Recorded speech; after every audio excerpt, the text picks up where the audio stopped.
예. 오늘 이 본 말씀에 대해서 여러분들이 질문을 올려준 것을 보고 설교를 진행하려고 합니다. 오늘 본문은 이제 정말 가룟 유다가 6월절 전날 예수님을 은30에 그 유대인 관리들에게 팔려고 나가는 그 장면입니다. 이 본문 속에서 오늘 여러분이 한 질문들이 아주 괜찮게 여러 가지가 있었는데 이렇게 설교하는 것이 참 바람직한 방식인 것 같습니다. 첫 번째 우리 질문해 보면 너희 중 하나가 나를 배신하리라고 하고 베드로가 그가 누구냐고 물었고 예수님은 빵을 적셔 주시는 자가 주는 자가 그다라고 하시고 가르쳐 주셨는데 완전히 드러나게 배신자 낙인을 찍어버려서 일부러 더 이상 함께하지 못하게 환경을 만들어 버리신 건가요? 라는 질문. 예. 두 번째는 그리고 가룟 유다가 나간 후에 세 계명을 주시면서 너희는 서로 사랑하라고 하셨는데 여기서 말하는 너희는 일반적인 설교에서 말하는 모든 사람을 청하지 않는 것 같습니다. 그렇다면 우리가 사랑해야 하는 너희의 범주는 어디까지 생각해야 하나요? 이렇게 이제 질문을 주셨는데 첫 번째 질문입니다. 완전히 드러나게 배신자 낙인을 찍어 버렸느냐, 환경을 만들었느냐, 라고 했을 때 그 시몬 베드로의 이야기를 듣고 사도 요한이 예수님에게 누구냐고 물었죠, 그죠? 예수님이 그 떡 한 조각을 가룟 유다에게 주시고 가룟 유다는 곧바로 나갔습니다. 본문에 보면 그러면 완전히 드러나게 배신자 낙인을 찍은 것입니까?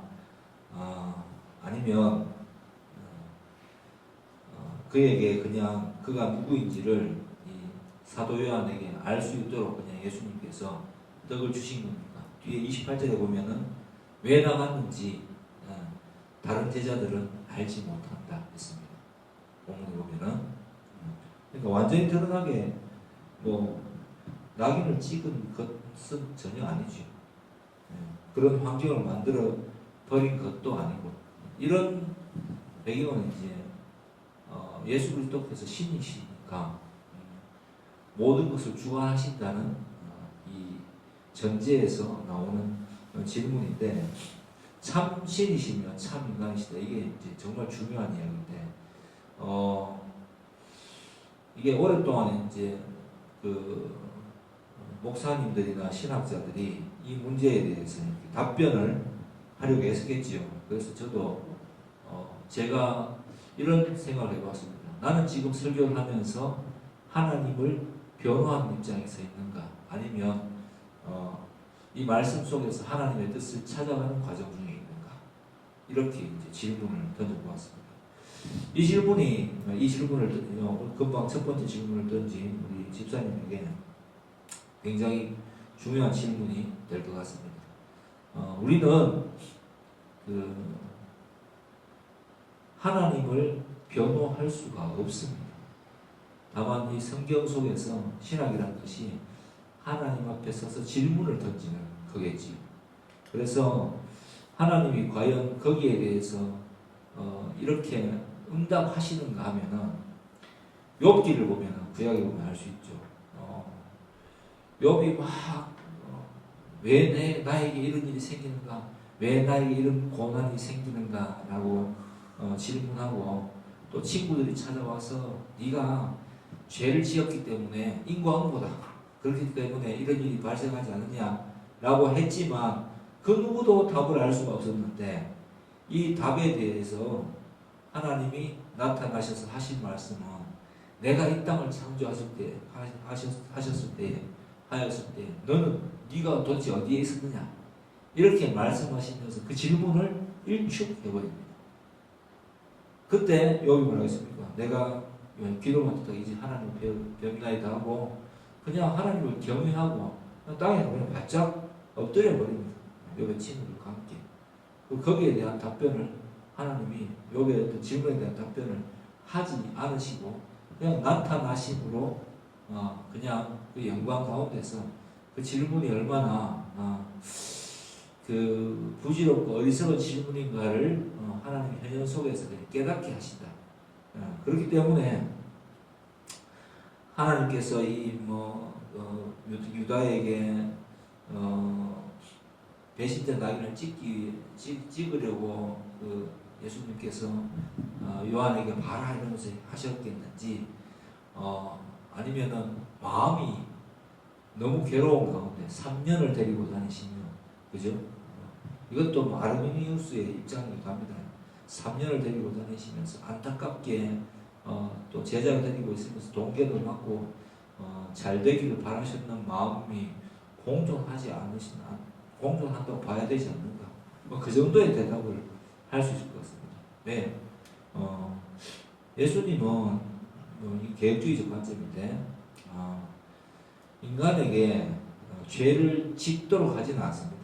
인간이 스스로 자신이 택한 길을 따라서 신과 같이 되려는 마음, 옳고 그름의 기준을 세운 결과로 하나님을 만나기 전에 하나님 만나주기 전에 인간은 그 자기 스스로의 선택에 의해서 죄의 책임을 지게 되고 죄의 길을 가게 된다는 것이 성경에서 한결같이 보여주는 입장입니다. 그 속에서 우리는 또 나머지 11제자들은 믿음으로서 그 갈등하지만 결국 예수님의 길을 따라 걸었고 가룟 유다는 직분적으로 택함을 받았지만 스스로의 그 욕심을 신처럼 되려는 욕망이죠.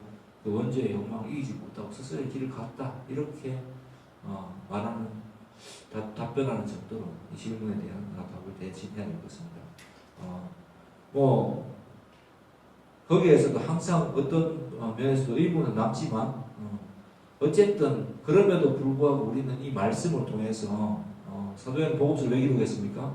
요한복음을 이 말씀을 통해서 깨달아야 되는 것은 예수님이 과연 신이셨다. 이 땅에 우리를 또 구원하시기 위해서 오신 예수님이시다는 사실을 일관되게 밝혀주기 위해서 이 복음서를 기록했겠죠. 신학적인 입장에 대해서 전체적인 구조에 대해서. 그래서 13장은 되게 중요한 장인데 그렇게 이제 예수님께서는 이 답변을 그 사도 요한을 통해서 하게 하신 겁니다. 이 장면이 이런 질문을 야기할 수 있지만 중요한 것은 큰 틀에서 하나님의 사랑이 우리를 향해서 어떻게 작동하는데 그 속에서 가룟 유다라는 인물은 결국 자신의 선택으로 죄의 길을 갔다라고 저는 그렇게 보여집니다. 그리고 두 번째 질문, 충분히 대답되겠습니까? 네. 두 번째 질문, 가룟 유다가 나간 후에 세 계명 주시면서 너희는 서로 사랑하였을 때 너희의 범주는 누구이냐? 가룟 유다를 뺀 제자들이죠. 첫 번째, 그죠? 나간 후에 이 가룟 유다를 뺀 이 사람들에 대해서 너희는 서로 사랑하라라고 말씀하셨습니다. 그러니까 모든 사람은 당연히 아니겠지. 예. 그런데 왜 너희는 서로 사랑하라고 하셨는가? 이게 더 중요하겠죠. 너희는 서로 사랑하라. 다른 한 분도 너희는 서로 사랑하라고 했는데 나약하고 어리석고 이기적이며 가룟 유다 같은 저희에게 이런 어려운 사명을 왜 주셨을까요? 라는 질문하고도 당연히 답변이 되겠죠. 요한복음을 기록할 당시에 이 제자들의 그 요한 공동체라고 해야 되겠죠. 제자들의 입장, 믿는 자들의 입장은 어땠냐면 유대교회에서 첫째 출교를 당했겠죠. 그리고 항상 이 유대 사회 안에서는 위협을 받는 존재이겠죠. 출교당했고 그리고 받아들여지지 않는 입장 속에서 끊임없이 이제 교회 안에 거짓 교사들이 들어와서 흔들어버린 상태고 그 속에서 이 말씀을 또 떠올려야 된다는 그런 상황을 생각해 볼 수 있겠습니다. 그래서 그런 상황 속에서 우리가 하나님을 믿는다는 이 믿음을 어떻게 표현할 수 있는가라는 문제에 대해서 답변하고 있는 겁니다. 서로 사랑함으로써 제자들끼리 서로 사랑함으로써 이때의 사랑은 필레오라는 우정을 뜻하는 게 아니라 아가파오라고 그러죠. 아가파오 신적 사랑입니다. 예수 그리스도께서 몸에 나왔듯이 내가 너희를 사랑하신 예수 그리스도께서 십자가를 지시고 죽으심으로써 우리를 구원하시고 그죠? 이를 기뻐하셨던 것처럼 그러한 용납함으로 서로 사랑하라. 곧 이어진 본문도 베드로의 배신을 예고하는 세 번의 배신을 예고하는 본문으로 연결됩니다. 그래서 완전한 제자로서 서로 사랑하라 라고 하셨다기보다는 나약할 수 있는 존재고 쓰러질 수 있는 존재지만 그럼에도 불구하고 믿음을 지키고 예수가 그리스도시라는 믿음 안에서 살아가는 너희는 서로를 용납하는 그러한 사랑을 가져야 된다라고 답변하시고 있습니다. 그래서 어떻게 보면 동지애적인 신적인 사랑이라는 것은 교회 안에서는 동지애적인 사랑으로 나타나야 되지 않는가 그렇게 이제 볼 수 있습니다. 제가 청년들한테 옛날에 그 청년부를 지도할 때도 결혼에 대해서 어떻게 생각해야 됩니까? 라고 청년들이 물어보면은 가장 좋은 결합이 동지애적인 결합이 가장 좋다. 믿음의 길을 걸어가면서 우리가 서로 그 에로스적인 사람, 욕망을 가지고 서로를 바라보고 그냥 남녀 관계니까 애틋하고 그것도 물론 당연히 있어야 되겠죠. 전제해야 되겠지만은 결국 그것을 넘어서서 끝까지 갈 수 있는 사람은 서로를 긍휼히 여기는, 그죠? 하나님의 사랑을 긍휼히 여기는 마음이 있을 때에만 이 결합이 가능하다. 그 가정 안에서 이제 부부 간의 사랑에서 나타나야 되겠고, 또 부모 자식 간에도 부모도 완전할 수 없고 자식도 완전할 수 없지 않습니까? 교회 안에서는 또 지도자도 완전할 수 없고, 또 직분을 맡은 직분자도 완전할 수는 없는 거예요. 그렇게 됐을 때 우리 안에 믿음이 있으면 어떻게 증명해야 되느냐? 서로 용납하고 서로 그 품어줌으로써 그 부분에 대해서 이렇게 우리 안에 하나님의 주신 믿음이 있음을 증명할 수 있다라고 이제 요한복음 13장에서부터 그 영생과 믿음에 대한 이야기를 사랑으로 옮겨가게 되고 그 세 계명이라는 것은 당연히 레위기 19장 18절에 보면은 내 몸처럼 이웃을, 그죠? 너희 이웃을 내 몸처럼 사랑해라. 너희 자신을 사랑해라라고 하는 사랑에 대한 계명이 있었습니다. 그런데 왜 세 계명이 되느냐? 이제 자기 자신을 사랑하는 것이 이웃을 사랑하라는 것을 넘어서서 예수 그리스도가 십자가를 지심으로 십자가의 사랑으로 우리를 구원하신 것처럼 이제 그 사랑의 기준이 바뀐 거죠. 그런 사랑으로 서로 사랑하라라고 세 계명을 주신 겁니다. 그래서 세 계명이에요. 그래서 피차 서로 용납함으로 서로 사랑하고 서로 지어져가는 공동체가 되는 길, 그게 바로 너희의 법주이고 세 계명의 참된 의미입니다. 그런 걸 보면은 믿음이라는 것이 어떻게 표현되어야 되는가 오늘 본문을 보면서 좀 많이 생각해 보게 됩니다. 그리고 형제를 바라보는 마음, 교회 안에 있는 서로를 바라보는 마음이 어떠해야 되는가라는 것에 대해서도 저도 이 본문을 보면서 많이 생각해 보는 계기가 되었습니다. 옛날에는 제가 목회를 할 때 청년들을 가르칠 때 좀 교조주의적인 것에 빠져 있을 때가 많았어요. 하나님의 선택, 하나님의 유기, 가룟 유다, 또 그 논리적으로 이렇게 딱딱딱딱 들어맞는 어떤 그런 것이 복음의 기쁨이 아닌가라고 그게 다가 아닌가라고 생각할 때도 있었죠. 근데 그게 상당히 말 그대로 교조주의, 그 이치적으로 생각해서 뭔가 딱 떨어지긴 하지만 그 안에 용납함과 사랑은 잘 없었던 것 같아요. 근데 교회가 많은 이 고난을 겪고 여러 가지 사건을 겪으면서 지금에 와서 교회가 가져야 되는 것은 두 가지라고 생각해요. 거짓 사랑은 가지면 안 된다 대신, 그죠? 첫 번째는 당연히 동지애적인 사랑이 서로 있어야 됩니다. 긍휼적이고 서로 사랑하는 마음이 있어야 되고, 현대 교회에는 사람을 끌어들이기 위한 사랑이 존재하죠. 예, 서비스 정신. 예, 우리 그 교단에 김문훈 목사 그 사람이 욕설 영상들을 보면 참 기가 막힌 이야기들이 나오는데, 이제 어떤 권사님을 VVIP라고 표현하더라고요. 예, 큰 교회에서 헌금을 많이 알아보죠.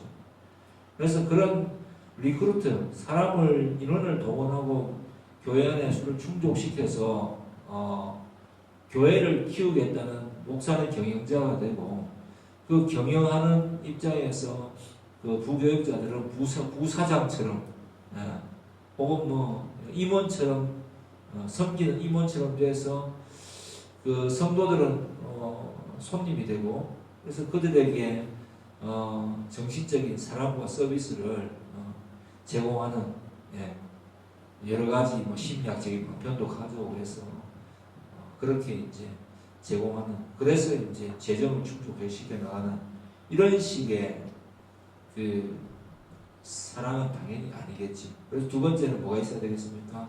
말씀이 든든히 서가는 정확한 말씀이 선포되는 교회이어야 합니다. 그래서 용납하고 말씀이 바르게 선포되는 교회가 이 시대에 참된 교회이지 않나, 그 지표가 되지 않나, 이렇게 여러분에게 알려드리고 싶습니다. 그 다음 질문을 보면, 예수님께서 마음이 괴로워서 제자들에게 가룟 유다가 예수님을 배신한다는 것을 얘기하셨는데, 미리 말씀하신 이유는 제자들이 미리 알고 대처를 하기를 원하셨던 것이었을까요? 예수님은 하나님이면서 사람이시기 때문에 사람의 마음으로서 후에 제자들이 마음이 심란해질까봐 미리 말씀해 주셨을까요? 요한복음은 그런 일들이 많죠. 이후에 영광을 받으시고, 난 이후에, 부활하신 이후에, 혹은 또 제자들이 이때 일을, 십자가 신 이후에, 그죠?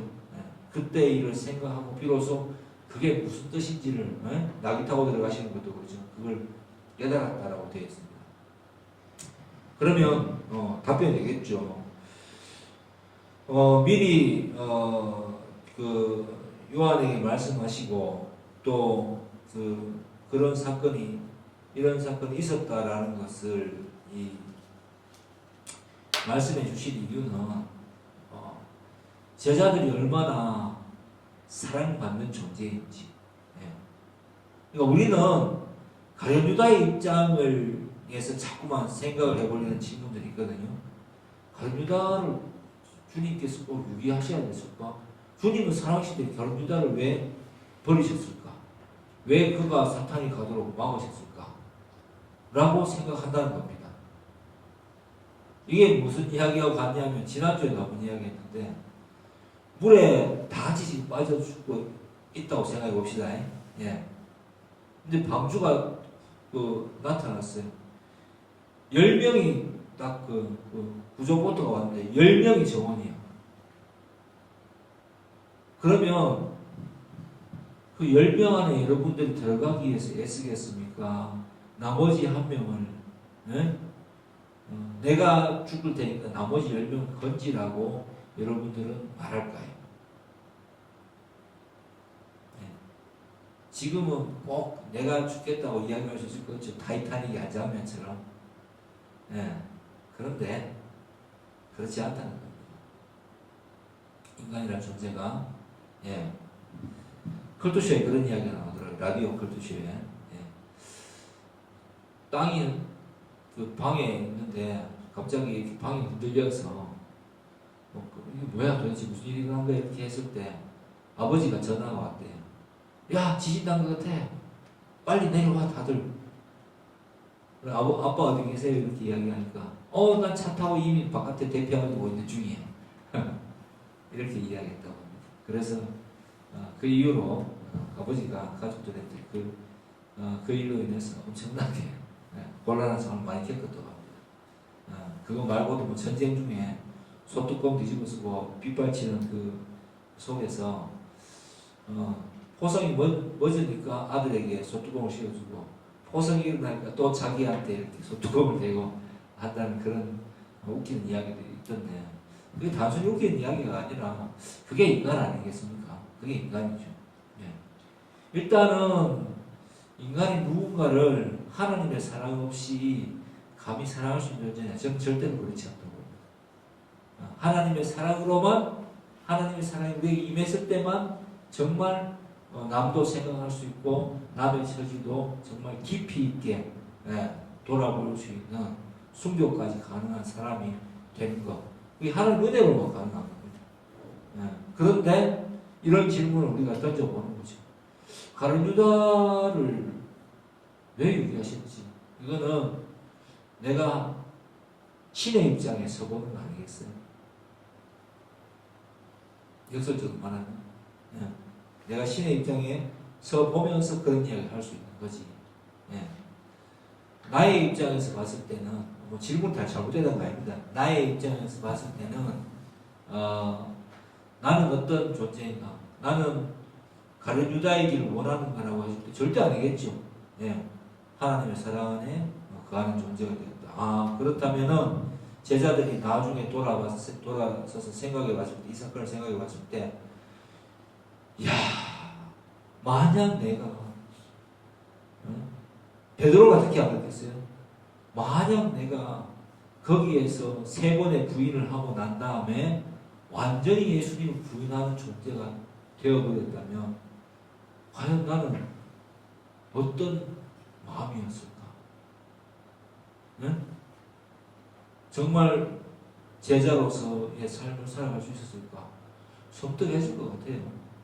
그런데 베드로에게는 어떤 은혜가 임했습니까? 닭이 울 때 그 말씀을 생각하면서 회개했고 또 예수님께서 부활하신 이후에 찾아와서 3번의 부인에 대한 3번의 권면하시죠. 내 양을 먹이라, 내 양을 먹이라, 내 양을 먹이라. 이렇게 회복시켜 주십니다. 그렇게 왔을 때 베드로는 어떤 생각을 하겠어요? 나는 하나님의 사랑을 받은다. 하나님의 사랑으로서 내가 어부였는데 이렇게 예수 그리스도를 전하는 사도가 되었구나. 라는 충만한 마음이 들지 않겠습니까? 그래서 그런 것 때문에 이렇게 기록을 하고 또 올리게 하지 않으십니까? 그렇게 해서 미리 이런 말씀해 주셨겠죠. 그 다음에 다음 질문. 예수님께서 유다가 배신할 것을 알고 계셨고 알고 계신다는 것을 유다가 알게 하셨습니다. 맞죠? 그것이 예수님께서 유다 또한 사랑하셔서 선택의 기회를 주신 것인지 유다가 하는 배신이 반드시 일어나야 하는 일이기 때문에 벌하지 않으시고 넘어가시는 것인지 궁금합니다. 참 좋은 질문입니다. 그래서 여러분들이 참 성경을 이렇게 설교하니까 주중에 성경을 깊이 묵상한다는 것을 어쨌든 급하게 묵상하더라도 그래도 지난번하고 평상시와 다르게 한번 그죠? 한 2번 정도 생각해 봐야 되는 나오는 질문인 것 같습니다. 너무 좋습니다. 예수님께서 제자들을 사랑하셔서 세우셨죠. 그런데 그 제자들의 마음 중에 한 사람, 그러니까 유다는 예수님의 사랑을 받지 않고 배신할 것을 알고 계셨죠. 그죠? 그렇죠, 그죠? 그래서 괴로우셨죠. 그 일을 이루기 위해서 가만히 내버려 두셨다. 이제 니는 그 일을 하기로 작정된 놈이니까 그렇게 해라라고 하셨을까요? 오늘 설교의 제목은 뭡니까? 신에게 있어서 인간이란 어떤 존재일까? 이 질문하고도 이제 이 답이 직결되겠죠. 하나님은 사람을 만드실 때 하나님의 형상대로 사람을 창조하셨어요. 첼렘이라고 하는데 하나님의 형상으로 창조하셨어요. 하나님의 형상이라고 해서 하나님의 모습과 하나님의 그 성품까지도 닮아가게 만드셨고, 그리고 그 인간을 이게 딱 다른 점이 있다면 선악을 분별하는 그러한 기준을 주지 않으시고 생명나무 과실과 선악을 알게 하는 나무를 과실을 동산 중앙에 두시고 그 에덴 동산 안에서 자유롭게 살도록 해주셨어요. 그러면 그 첫 번째 범죄는 하나님이 짓게 만드신 겁니까? 인간이 스스로 지은 겁니까? 인간 스스로 지은 거예요. 하나님의 형상을 닮아서 하나님과의 경계를 넘지 않아야 될 선을 넘어버린 거죠. 인간이, 그죠? 네, 넘어버린 거잖아요. 그럼 그 책임은 누구에게 있습니까? 하나님에게 있습니까? 아니죠. 인간에게 있죠. 죄의 책임은. 마찬가지입니다. 예. 마찬가지입니다. 여기도 마찬가지로 이 죄의 책임은 가룟 유다에게 있습니다. 하나님은 우리를 기본적으로 하나님 형상으로 만드시고 뭐 이런 표현을 했는데 자유의지라는 말을 많이 쓰는데 어쨌든 로봇처럼 만들지는 않으셨어요. 그죠? 로봇처럼 만드시고 그렇게 하진 않으시고 죄를 선택할 수 있는 자유도 주셨지만은 그건 자유라고 보기 그러겠죠. 하나님의 사랑으로 하나님의 그죠? 세우신 그 법 안에서 살아갈 수 있는 자유도 주셨지요. 두 개 같이 나눠준 거죠.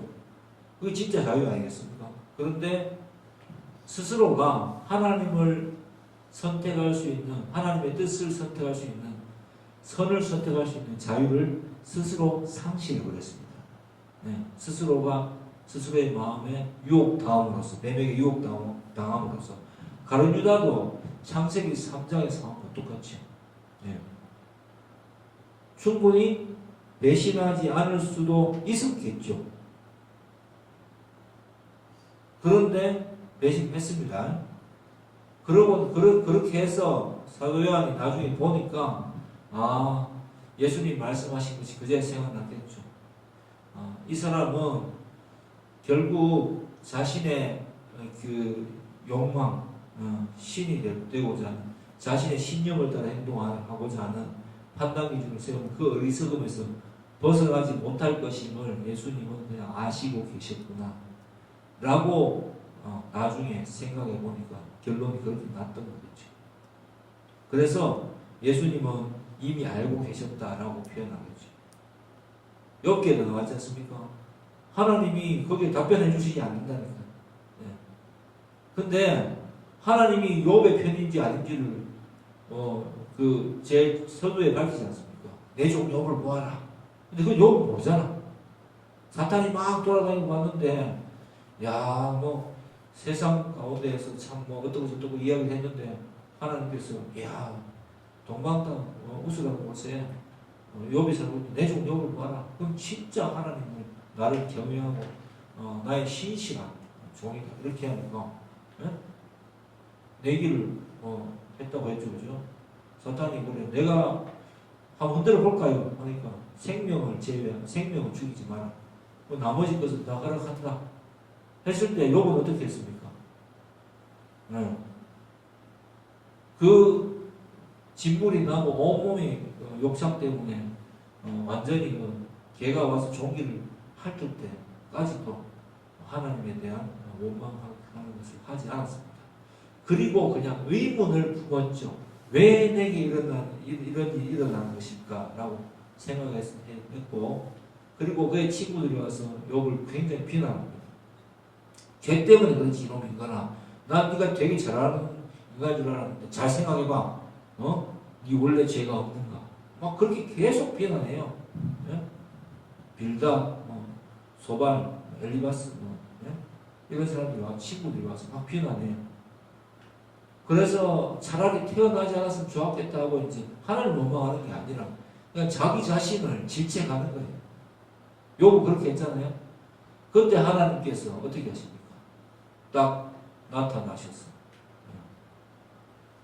여봐, 네가 잘하였도다라고 안 합니다. 네가 그렇게 막 네 자신을 원망할 필요가 있겠냐?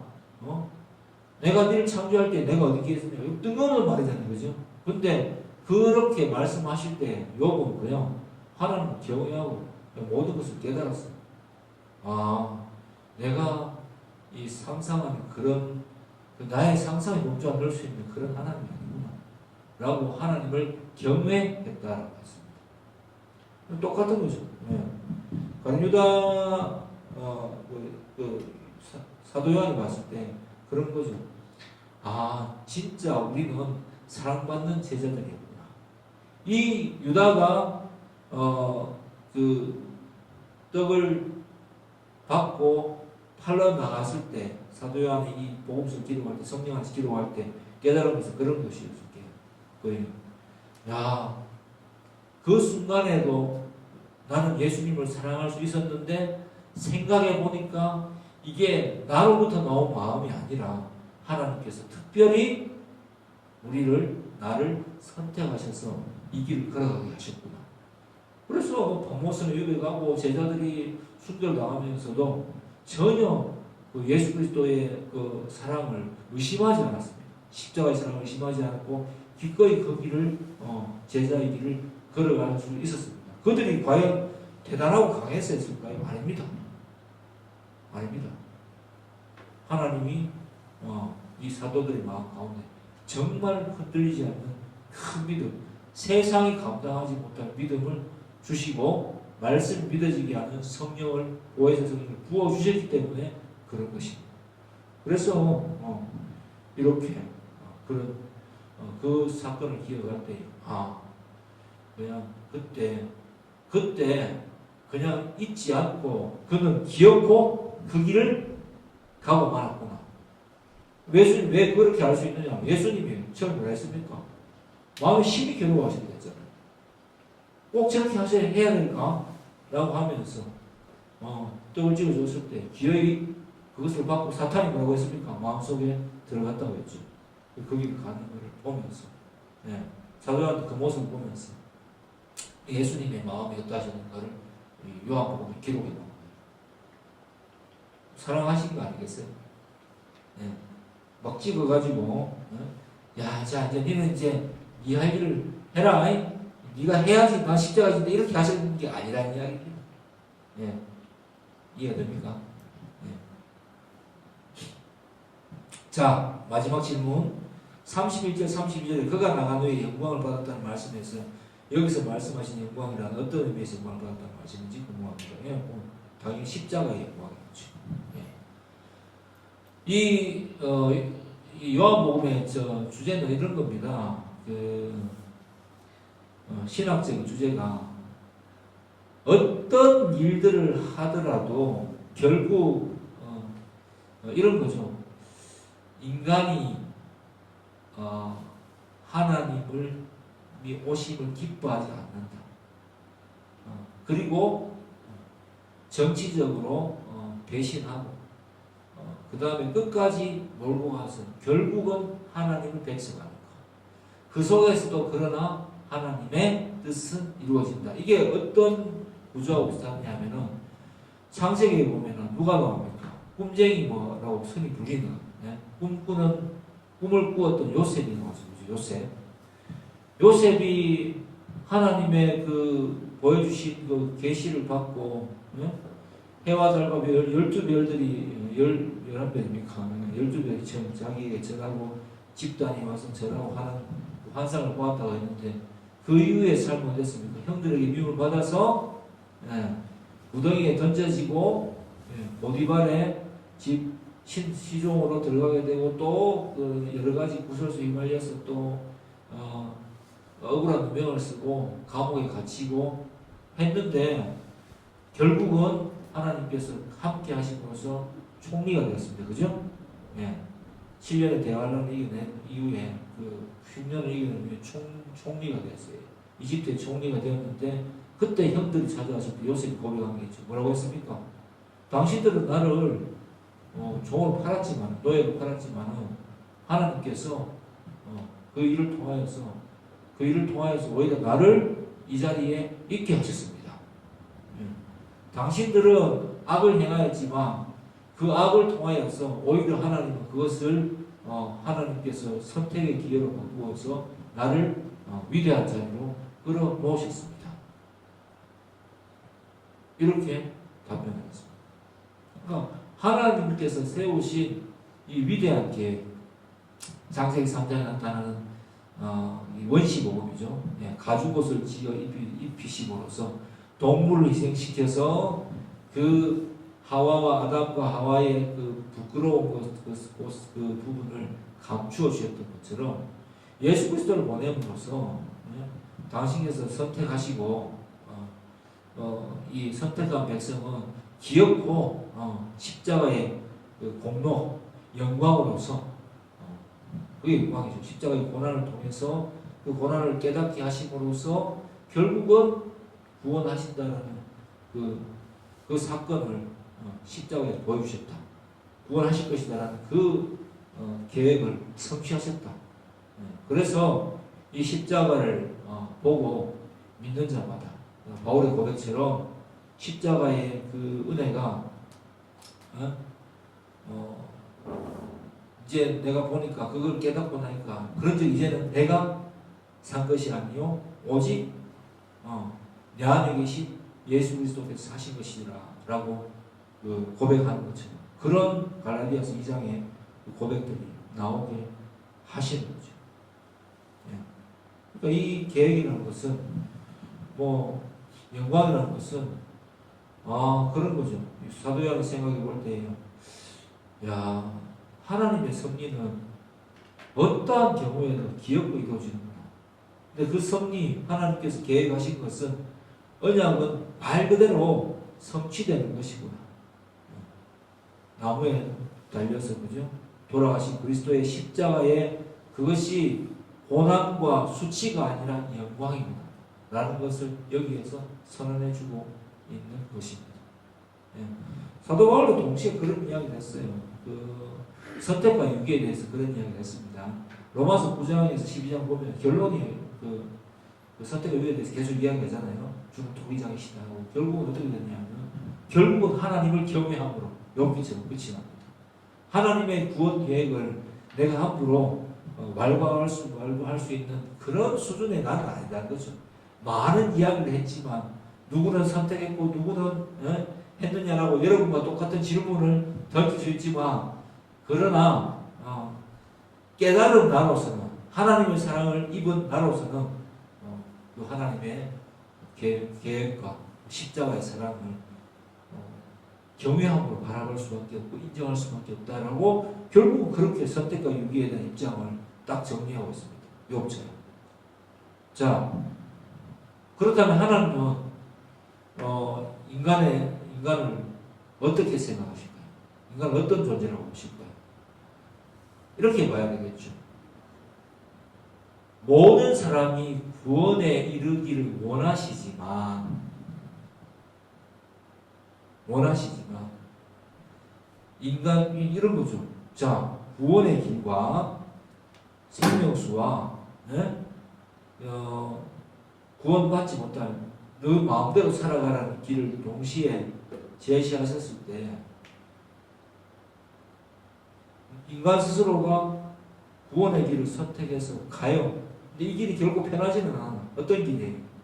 고난과 오해와 좌절이 있는 길입니다. 그죠? 인간적으로는. 그럼에도 불구하고 이 길을 걸어가요. 그리고 마침내는 예수 그리스도의 재림 때에 생명의 부활로 나오게 돼요. 그리고 내 인생의 마지막에서 행복하게 마무리할 수 있겠죠. 당연히. 왜? 그리스도께서 우리를 품어주심으로. 저는 많은 임종의 순간에도 장모님 임종의 순간에도 봤지만 그 이야기를 예수님께서 장모님 마지막 나오실 겁니다. 두려워하지 마세요라고 했을 때 그 마음의 평화가 딱 오고 그렇게 임종하시는 모습 보면서 전 되게 좀 큰 확신을 가졌거든요. 그렇게 하고 나서 이 길에 대해서 하나님의 선택에 대해서 우리가 감사하는 존재가 되겠죠. 그럼 하나님은 인간을 어떤 존재로 생각하십니까? 모든 인간을 사랑하시죠. 근데 결론이 보니까 이런 거예요. 왜 칼빈이 선택이라는 이 단어를 신학적으로 썼을까? 저는 교조주의에 빠지기는 싫었으니까 그렇게 답변하고 싶어요. 왜 칼빈이 선택이라는 단어를 썼을까? 성경을 다 보고 자기의 삶을 보고 생각해보고 결론을 보니까 하나님이 모두를 사랑하셨는데 그 중에 반응하는 인간이 있더라는 겁니다. 저는 그렇게 봐서요. 그 반응하는 인간, 하나님의 사랑에 반응하는 인간, 그 인간에게 하나님께서는 성령을 부어주시기를 기뻐하셨다는 이야기입니다. 그래서 그 사람이 성령을 받고 가는데 그 사람이 나중에 고백하는 것을 보니까 내가 성령을 받기를 원해서 성령 컴온 해서 받는 게 아니더라는 겁니다. 하나님의 위대하신 그 계획대로 내가 모든 하나님의 뜻을 알 수 없지만 결국 확실하게 알 수 있는 것은 나는 성령을 받았다는 사실을 고백하더라는 겁니다. 그 사람이 선택받은 자라는 거죠. 나머지는 어떻게 되냐? 스스로 유기되는 죄의 책임을 스스로가 떠안고 유기되는 길을 걷더란 말입니다.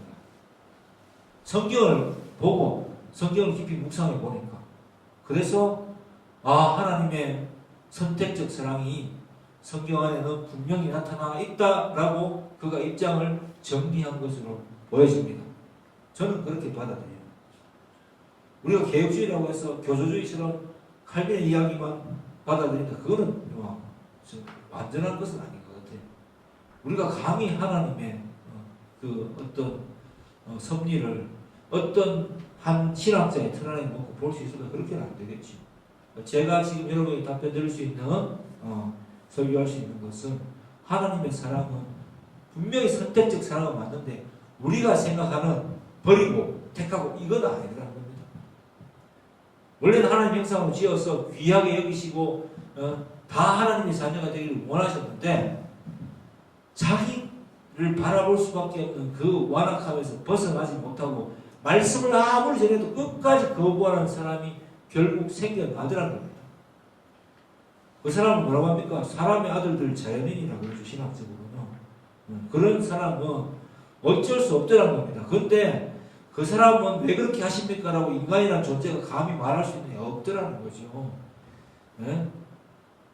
나는 사랑받았는데 이 일이 어떻게 일어났는가에 대한 그 정도의 생각을 할 수 있고 거기에 대한 감사를 할 수 있고 받지 못하는 사랑을 받아들이지 못하는 그 사람에 대해서 너도 하나님의 사랑을 받아들이지 않을래라고 이야기할 수 있는 그 정도이지.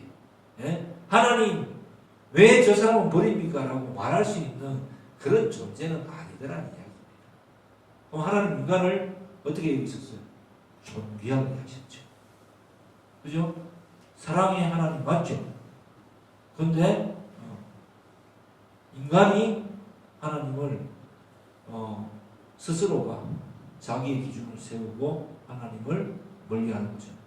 그래서 제가 항상 하는 이야기 있지 않습니까? 성경에 나오는 선악의 개념은 하나님의 뜻일 때는 모든 것이 선이고 하나님의 뜻이 이루어지는 그 순간은 모든 것이 선이고 하나님 편에 있는 것이 선이고 하나님의 뜻을 벗어나는 것이 악이다 라고 여러분에게 가르쳐 왔던 겁니다.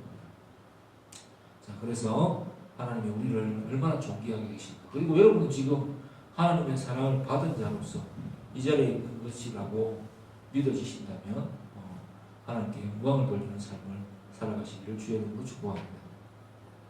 기도하겠습니다. 하나님